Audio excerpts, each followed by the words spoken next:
The mind is a wonderful slave and a lousy master. The ability of your mind to think, to penetrate, to come up with new things, to extrapolate, to logically figure out is a really good side of the mind. A bad side of the mind is it just won't shut up. And the louder the voices get and the faster the voices get, the more disturbing that is. If you could measure, which I don't know how it could be measured, but who knows, maybe they can with an fMRI or something, you would see a person who's very calm. Their mind would metaphorically be moving at about 5 miles an hour. When a mind becomes agitated, it can move up to 100 miles an hour. But if you can make your chi smoother, you can become invulnerable to it because you'll notice it happening. You'll notice these things happening. If you have a swimming pool or the ocean, it doesn't matter what it is. If you drop a rock into it, what does the rock do? Now, unless there's a hurricane or something going on, does the water resist the rock? It just lets it pass through.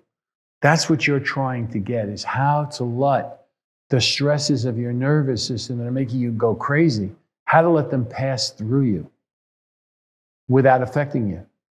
So that then when it's not affecting you that much, you can decide what you want to do with the situation you're in. These things I'm trying to do is to get the energy inside you to connect. Can you follow me now? You could look at it from the point of view, well, if you connect, then you get so much more physical or mental or emotional power. And that would be true. To a certain degree, it's true. But it's not going to bring satisfaction with life.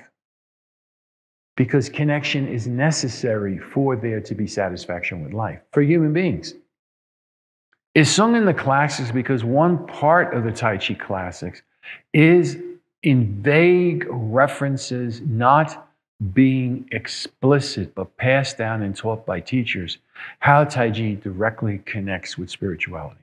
It said aspects of Taoism were put into it. What were those aspects of Taoism? What is the real thing of Taoism? It's the art of Qi, for health, for longevity, for mental acuity, for enlightenment.